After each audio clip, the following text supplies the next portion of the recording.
अस्सलाम वालेकुम दोस्तों, मेरा नाम इमरोज़ ख़ान है और फ़िलहाल अभी मैं बुल्गारिया में हूँ, इस्टोनिया में हूँ। और अभी जॉब से बाहर निकला हूँ सेकंड शिफ्ट जॉब करके। ठीक है, सो तो मैं दिखाऊंगा किस तरीक़े से कितना डिस्टेंस है मेरा। ठीक है, तो इससे पहले मैं बुल्गारिया में काम किया था। बुल्गारिया से TRC लेके फिर बाद में यहाँ आके जॉब सर्च किया और मुझे जॉब मिला। ठीक है, सो यहाँ लास्ट बस जो है मेरा वो 11:19 में और अभी 11 बज रहा है। सो हमको जल्दी जाना पड़ेगा बस स्टॉप, क्यों नहीं तो फिर ये बस छूट गया तो फिर आपको 4 बजे मिलेगा। ठीक है, ये लास्ट बस है। 12 बजे तक लास्ट बस चलता है, लेकिन जो मेरी बस जाती है वो लास्ट 11:30 बजे से है। ठीक है, सो इससे पहले मैं बुल्गारिया में काम किया था, अभी मैं इस्टोनिया में आया हूँ और यहाँ आके जॉब सर्च किया और जॉब लिया हूँ। ठीक है, बहुत सारे रिगार्डिंग में वीडियो बनाया हूँ। ठीक है, आप देख सकते हैं, अपलोड किया हुआ होगा। सो कहने का मतलब ये है कि अगर आप भी आना चाहते हैं, ठीक है, और सक्सेस होना चाहते हैं, ठीक है, तो सबसे पहला चीज़ है कि जो आपका प्लानिंग है, ठीक है, वो किसी को मत बताइए। बहुत कोई आपको फ़ोन उनका वगैरह करेगा, ठीक है, देखने के लिए कहाँ है क्या, किसी को मत बताइए। ठीक है, जो भी आप इन फ्यूचर करने वाले हैं या प्लानिंग कर रहे हैं, अगर आप बता दिए तो 90% चांस है कि वो चीज़ नहीं होगा। ठीक है, 100% तो नहीं बता सकते, लेकिन 90% चांस है कि वो चीज़ आपसे आपका नहीं होगा पूरा। और दूसरी चीज़, खुद पे इन्वेस्टमेंट कीजिए। ठीक है, जैसे कई बार लोग बोलते हैं कि इधर इन्वेस्ट करो, म्यूचुअल फंड में इन्वेस्ट करो, शेयर मार्केट में इन्वेस्ट करो, क्रिप्टो मार्केट में इन्वेस्ट करो। मैं सब कुछ करके देख लिया। ठीक है, in 2021 so I was invested in crypto, but उसमें हमको लॉस ही हुआ। ठीक है, प्रॉफिट हुआ नहीं। उसके बाद फिर मैं सोचा कि चलो एक बार शेयर मार्केट में भी देखते हैं, तो इंडियन मार्केट में भी पैसा लगाया, वहाँ भी लॉस हुआ। फिर सोचा म्यूचुअल फंड में लगाते हैं, तो म्यूचुअल फंड में हमको 2 साल में 4 लाख रुपया में जमा किया था। ठीक है, 4 लाख रुपया में 1 रुपया भी हमको प्रॉफिट नहीं मिला, वही 400-500 रुपये बढ़ा होगा जो बढ़ा होगा। ठीक है, सो लेकिन अगर हम अपने ऊपर इन्वेस्टमेंट किए हैं तो हमको रिटर्न मिला है। ठीक है, अब जैसे मान के चलिए मैं पहले इंडिया में 9,000 रुपीज़ में काम करता था। ठीक है, फिर अपने ऊपर इन्वेस्टमेंट किया, कोर्स किया, नॉलेज लिया, फिर दूसरी जगह पर गया। ठीक है, 9,000 से 14,000 हुआ, फिर वहाँ से सीखा, फिर अपने ऊपर इन्वेस्टमेंट किया, दूसरी जगह पर इंटरव्यू जाने के लिए ट्रैवलिंग चार्ज हो गया, फिर जैसे होटल चार्ज वगैरह हो गया, इस सब पर इन्वेस्टमेंट किया, तो फिर मेरा वहाँ से 20,000 हो गया। ठीक है, सो आप फिर 20,000 में फिर इन्वेस्टमेंट किया, दूसरी जगह जाके इंटरव्यू देना। ठीक है, तो वहाँ से फिर 30,000 हो गया। उसके बाद फिर मैं बुल्गारिया आया, फिर यहाँ पर इन्वेस्टमेंट किया 2 लाख रुपया लमसम। ठीक है, फिर यहाँ आया, फिर यहाँ पे इन्वेस्टमेंट किया। सो अपने ऊपर इन्वेस्टमेंट कर रहा हूँ तो हमको रिजल्ट मिल रहा है। ठीक है, बट हाँ, दूसरी जगह पर जैसे इन्वेस्टमेंट कर रहा हूँ मार्केट वगैरह में या क्रिप्टो में, तो मेरे को वहाँ पर रिजल्ट नहीं मिल रहा। सो इसलिए मैं बोल रहा हूँ आपको कि आप अपने ऊपर इन्वेस्टमेंट कीजिए। ठीक है, और अगर आपके पास स्किल आप अपने ऊपर इन्वेस्टमेंट करते तो मैं आपको बता दे रहा हूँ कि आपका जो पैसा वो ज़ाया नहीं जाएगा। ठीक है, वो आपको जो है बरकत मिलेगा ही। ठीक है, सो ये मैं खुद करके देखा हूँ। ठीक है, तो फिलहाल मैं यही आपको बोलना चाह रहा हूँ कि अगर आपका भी कुछ प्लानिंग है इधर उधर करने का, तो आप साइलेंट तरीक़ा से प्लानिंग कीजिए, किसी को कुछ मत बोलिए। और हाँ, एक चीज़ और, जैसा आपका फ्रेंड सर्कल रहेगा ना, उस तरीक़ा का आपका जो है माइंडसेट रहेगा। ठीक है, अब देखिए मेरा जो फ्रेंड सर्कल था, जिस एरिया में था मैं, वहाँ पर लोग उतना अच्छा पैसा नहीं कमाते थे। सो मेरे को लगा कि चलो वहाँ से तो सब जितने लोग वहाँ कमा रहे हैं उन लोग से तो हमको बहुत ज़्यादा पैसा मिल रहा है यहाँ, बट फिर यहाँ आके मालूम हुआ कि सबसे कम सैलरी मेरी है। ठीक है, तो ये कैसे मालूम हुआ, तो ये मैं वो एक एक्सपीरियंस का बोर्ड टांगा हुआ रहता है। ठीक है, तो वहाँ पर लिखा रहता है इतना से इतना एक्सपीरियंस के बीच इतना सैलरी रेंज है, इतना से इतना एक्सपीरियंस के बीच इतना सैलरी रेंज है। ठीक है, आवरली वाइज। सो तो यहाँ आके मालूम चला कि नहीं, ये तो मेरी सैलरी सबसे कम है। सो अगर आपका फ्रेंड सर्कल बढ़िया है, ठीक है, मतलब अच्छे लोगों के साथ उठना बैठना है, तो आप इजीली ग्रोथ कर जाइएगा और मार्केट में क्या चल रहा है वो चीज़ आपको मालूम होगा, ठीक है। जब मैं बुल्गारिया में था तो उस तरीक़ा का चीज़ मेरे साथ नहीं होता था, ठीक है। उसमें हमको लगता था कि नहीं, सैलरी इससे थोड़ा सा ज़्यादा मिल जाएगी, इतना ही मिलती है तो बस, लेकिन ऐसा नहीं है। तो अपना फ्रेंड सर्कल बहुत मजबूत रखिए, अच्छे लोगों के साथ उठना बैठना कीजिए, ठीक है। हेलो हाय वगैरह इस तरीक़े की चीज़ जो है अच्छे लोगों के साथ कीजिए, ठीक है। और जो प्लानिंग है वो किसी को मत बताइए, ये चीज़ आप बार बार मैं बता रहा हूँ। जो प्लानिंग है, मैं जो प्लानिंग किया था मैं अपने घर में भी नहीं बताया था, ठीक है, कि मैं क्या करने वाला हूँ, क्योंकि घर को भी बताऊँगा कि मैं जा रहा हूँ, उन लोग को उतना समझ में आएगा नहीं, टेंशन उनसे ले लेगा कि इसका कुछ हुआ नहीं है, जा रहा है झूठ मूठ का। तो ये सब चीज़ मैं किसी को भी नहीं बताया था, ठीक है, क्या कि घर वाले लोग झूठ मूठ का टेंशन ले लेते हैं, ठीक है, कि बिना कुछ किए जा रहा है। सो ये जो भी प्लानिंग है वो सिर्फ आपको मालूम होना चाहिए, इसके अलावा किसी को मालूम नहीं होना चाहिए, दूसरा बंदा को। जब आप सक्सेस हो जाते हैं तब आप बता सकते हैं कि आप कैसे आए, ठीक है, कैसे प्लानिंग किए। लेकिन जब तक आपका रनिंग में है, प्लानिंग अगर रनिंग में है तो आपको हाइड करना ही बेटर है, ठीक है। और इन्वेस्टमेंट करना अपने लिए, एक चीज़ मैं बता रहा हूँ आपको, अपने लिए कम से कम 10,000 रुपया बचा के रखिए, ठीक है। बुल्गारिया में आप हैं तो अप्रोक्स 1 लाख रुपया आप कमाते ही होंगे, ठीक है। 1 लाख रुपया में अगर आप क्रोएशिया, रोमानिया या बुल्गारिया में हैं या स्लोवाकिया में हैं तो 1 लाख रुपया कमा रहे हैं, तो कम से कम अपने लिए इमरजेंसी के लिए कम से कम 10,000 रुपये रखिए, क्योंकि पैसा कभी भी आपको ज़रूरत पड़ सकता है। जैसे हमको भी ज़रूरत पड़ा था तो हमको कोई नहीं दिया, ठीक है।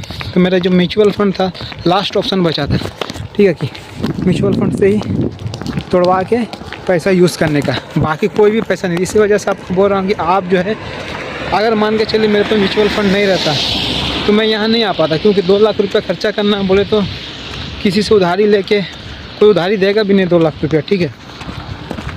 अगर आप 10-10 हज़ार रुपये ही मांगिएगा 20 आदमी से, तब जाकर भी 10-10 हज़ार रुपये भी लोग नहीं देते थे, ठीक है। तो इस चीज़ का मैं आपको बता दे रहा हूँ। तो अपने लिए आप हमेशा सेविंग करके रखिए, कम से कम 2 लाख रुपये की। कभी अपॉर्चुनिटी मिले तो तुरंत पैसा भरें, चल दे, ठीक है। तो मैं अपना म्यूचुअल फंड सेल करके आया था। अभी यहाँ पर बस स्टॉप पहुँचने में थोड़ा सा टाइम है, तो थोड़ा भागना पड़ता है। देखिए थोड़ा पानी भी हो रहा है, ठीक है। और हाँ, तो कभी भी जो है ना, आपका जो प्रॉब्लम है, कहीं पर भी कुछ भी प्रॉब्लम, जैसे मान के चलिए आप ज्वाइनिंग करते हैं, ठीक है। अब जैसे हमको मालूम चल गया कि नहीं, यहाँ सैलरी मेरी सबसे कम है, फिर ये चीज़ बोलना नहीं है, ठीक है, किसी को कि मेरा सैलरी कम है, ऐसा आप कुछ नहीं बोल सकते, ठीक है।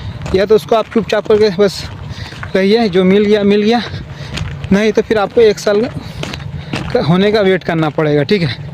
1 साल होने का वेट करना पड़ेगा। जैसे मेरा एक प्रोफेशनल पीरियड में तो बाई चांस हो सकता है कि आफ्टर प्रोफेशनल पीरियड हम कुछ डिमांड कर सकें, ठीक है।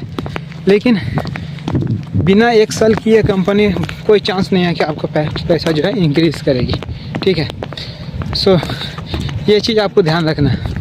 और कभी भी आपका कुछ भी प्रॉब्लम है वो दूसरा को नहीं बताना है। अब जैसे मान के चलिए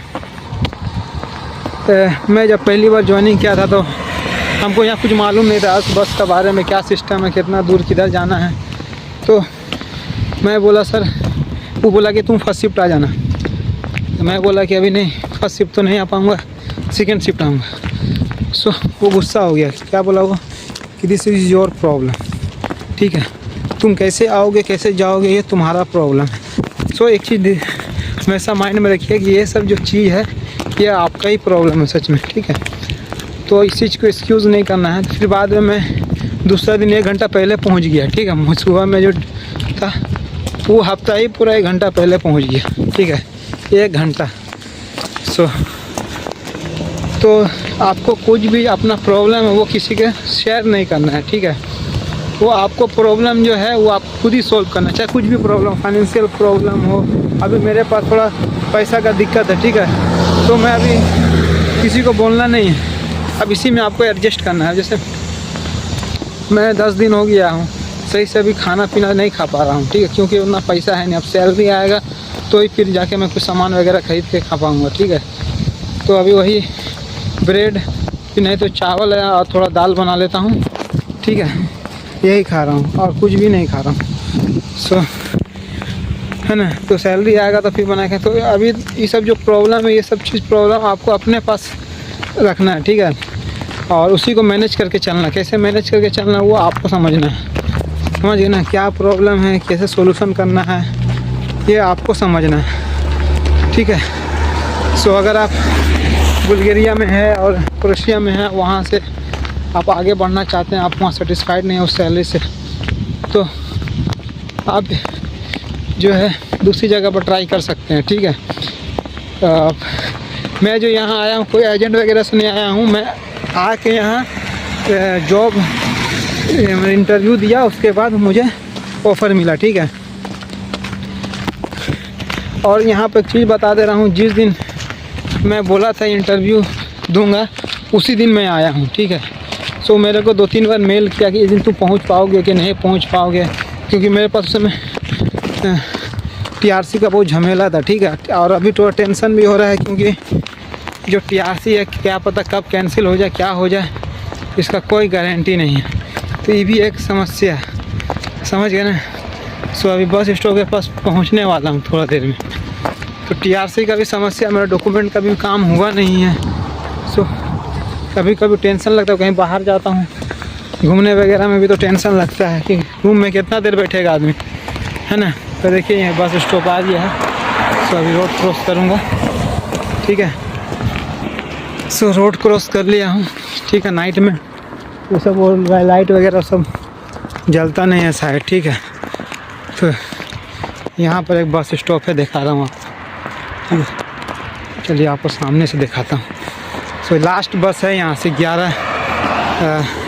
अभी टाइमिंग कितना हो रहा है, 1 मिनट, ठीक है। देखिए ये जो है ये बस स्टॉप है ना, ये जो है ये बस स्टॉप है और लास्ट बस। इसके बाद अगर बस नहीं मिला तो सीधा 4 बजे, 4:30 बजे, ठीक है। इस वजह से मैं थोड़ा भाग भाग के आया हूँ, यही एक प्रॉब्लम है इधर, ठीक है। पहले क्या था कि बुल्गारिया में कि कंपनी का बगल में ही एकोमोडेशन था, तो वहाँ 5 मिनट पहले निकलो और उसके बाद जो है ड्यूटी कंपनी में पहुँच जाओ, ठीक है। लेकिन अभी ऐसा नहीं है। सो 1.5 घंटा जो है टाइम मेरा जो है वेस्ट चल जाता है ट्रैवलिंग में। हाँ बस शायद आ रही है, ठीक है, बताता नहीं बस नहीं आ रही, उधर चली गई, ठीक है। सो यही चीज़ बता रहा हूँ दोस्तों कि अगर आप भी आना चाहते हैं तो कोई बहुत बड़ी बात नहीं, आप आ सकता। अगर कुछ भी डाउट वगैरह कि इमिग्रेशन में क्या सवाल जवाब किया था तो वो भी मैं आपको बता दूंगा, ठीक है, कि इमिग्रेशन में हमसे क्या पूछा है, कैसे उसको जवाब देना है, क्या करना है, वो सभी चीज़ बताऊंगा, ठीक है। सो आप हमको व्हाट्सअप कीजिए, व्हाट्सअप पर आपको वहाँ पर गाइड मिल जाएगा। सो गाइस बस जो है ये बस स्टॉप में नहीं था, दूसरा बस स्टॉप में था, ठीक है। सो अभी तो बस मिलेगा नहीं, देखता हूँ, नहीं तो यहाँ पर जैसे उधर हम लोग के वहाँ रैपिडो वगैरह चलता है ना, उबर वगैरह, तो यहाँ पर एक वोल्ट करके ऐसा ऐप आता है, ठीक है, तो वैसा चलता है इधर, है ना। तो अभी हमको लग रहा है कि वोल्ट का जो है लेना पड़ेगा, क्योंकि आई थिंक बस जो है वो नहीं आया, क्योंकि जो टाइमिंग दिखा रहा था ना वो दूसरा बस स्टॉप को दिखा रहा था, ठीक है। मैं दूसरा बस स्टॉप में आ गया। सो इस वजह से हमको लग रहा है ये बस आएगा नहीं, क्योंकि मैं वेट किया उतना, तो फिर बाद में गूगल में देखा तो वो दूसरा बस स्टॉप में दिखा रहा था। सो अभी रात का जो है 11:30 पार होने वाला है, ठीक है, 11:30 पार। मैं 10 मिनट उधर वेट किया तो ऐसा बस है ना आया नहीं। सो तो इस तरीक़ा का थोड़ा झमेला होता है। अब दूसरा कंट्री है, हालांकि ऐसा तो पता नहीं कि ऐसा है, जैसे चलने के लिए पूरा रोड में ही चलने के लिए अलग बना दिया, ठीक है। और गाड़ी चलने के लिए अलग है। सो इसीलिए मैं सोच रहा हूँ कि हमको एक इलेक्ट्रिक स्कूटर लेना पड़ेगा, ठीक है। यहाँ एक कंपनी है हाइड्रो पावर, सो है ना। तो स्कूटर लेना बहुत ज़रूरी है, इलेक्ट्रिक स्कूटर, क्योंकि ऐसे हमको लगता है ज़्यादा नहीं चलेगा। जो बस का सिचुएशन है नहीं है, हम लोग से नहीं चलने वाला, ठीक है। तो टाइमली जाओ, टाइमली पहुँचो, और थोड़ा कंपनी ये है वो है। वो जो आपको जो बता रहा हूँ, जो 11-19 में था, वो दूसरा जगह बस स्टॉप था, और उसके बाद फिर एक और बस स्टॉप उतरने के बाद फिर एक और बस स्टॉप पकड़ना पड़ेगा, ठीक है। तो दो जगह पर उतरने के बाद फिर हम जो है रूम पहुँचेंगे। तो यही एक झमेला है यहाँ, ठीक है। रात का समय है, सो डरना तो है नहीं, ठीक है, क्योंकि ये सब चीज़ तो मैं शुरू से ही झेल लिया हूँ।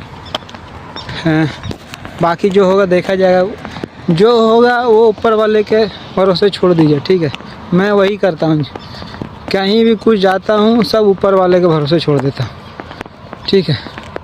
और कुछ मतलब ही नहीं है, कुछ भी है, कितना ही बड़ा समस्या है, कुछ प्रॉब्लम है, सब अल्लाह ताला के ऊपर छोड़ दीजिए, ठीक है। लो भाई, हम आपका बंदे हैं, आपको जो करना कीजिए, सीधा सिलेंडर, ठीक है।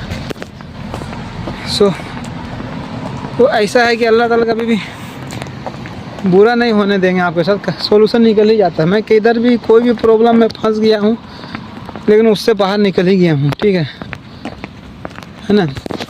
सो थोड़ा हिसाब से इधर खर्चा करना पड़ रहा है, ठीक है, क्योंकि अभी सैलरी कब मिलेगी, क्या सीन है सैलरी का, ये सब चीज़ अभी तक मालूम हुआ नहीं, ठीक है। बैंक अकाउंट कब ओपन होगा, ये सब डॉक्यूमेंट का कुछ काम ही नहीं हुआ है, तो बैंक अकाउंट का छोड़ ही दीजिए, है ना। तो थोड़ा हिसाब से खर्चा करना पड़ रहा है, और देखते हैं बाद में क्या होता है। तो यही आपको बोल रहा था कि यहाँ ये प्रॉब्लम है बस वगैरह का। सो कोई नहीं, नेक्स्ट सैलरी आएगा तो मैं सोच रहा हूँ कि एक स्कूटर ले लूँ इलेक्ट्रिक वाला, ठीक है। वो छोटा ही सा स्कूटर रहता है, मेरा जो रूम में है, जो रसियन बंदा है उसके पास है, उससे मैं पूछा तो बोला कि 700 यूरो में लगेगा, ठीक है। इसमें भी रेंज आता है, इसे एक बार चार्ज कीजिए ना तो बहुत सारा जो है 30 किलोमीटर 40 किलोमीटर के रेंज में आता है। तो वो सब का जो चार्जेस है आई थिंक 500 यूरो 550 यूरो के बीच में चार्जेस है। लेकिन अगर आप 60-70 किलोमीटर रेंज वाला लेना चाहते हैं, ठीक है, 70-80 किलोमीटर रेंज वाला लेना चाहते हैं, तो अप्रोक्स 700 से 750 800 तक जाएगा, ठीक है। तो मैं वही सोच रहा हूँ कि जो लंबा रेंज वाला है वो लेने के लिए, ठीक है ना। तो देखता हूँ अगर सैलरी आएगा तो, अगर डॉक्यूमेंट मेन चीज़ है, डॉक्यूमेंट का काम हो जाना। अगर मान के चलिए डॉक्यूमेंट का काम नहीं हुआ, ले लिया, तो फिर दिक्कत है। सो वही मैं इंतज़ार कर रहा हूँ डॉक्यूमेंट का काम का। अगर डॉक्यूमेंट का काम हो गया तो फिर मैं कुछ सोचूंगा, लेकिन डेली साला यहाँ ऐसे जाना पड़े तो बड़ा ये। सो यही एक समस्या है कि लोग जो है, आप किस तरीक़े से आना जाना कर रहे हैं किसी कोई मतलब नहीं है, ठीक है। वो डायरेक्ट बोल दिया कि दिस इज़ योर प्रॉब्लम। सो ठीक है, बाकी जो है अगर ऐसा है तो कुछ हम लोग ही सोल्यूशन करेंगे, है ना। सो देखता हूँ, स्कूटर लूँगा। अगर डॉक्यूमेंट का काम बोला है कि डॉक्यूमेंट का काम हो जाएगा तो 3 महीना टाइम लगेगा, तो ये देखता हूँ। और टेंशन ये भी है कि ये जो TRC है मेरा, ये कब तक वैलिड रहेगा, ठीक है। ये भी एक झमेला है, दिमाग में टेंशन। लेकिन यहाँ एक चीज़ बढ़िया है कि जो पुलिस वगैरह है ये सब चीज़ है नहीं, ठीक है। पुलिस वगैरह हमको देखने को मिला नहीं है, तो ये एक बढ़िया चीज़ है कि कोई चेकिंग फेकिंग नहीं होता है मेरा, है ना।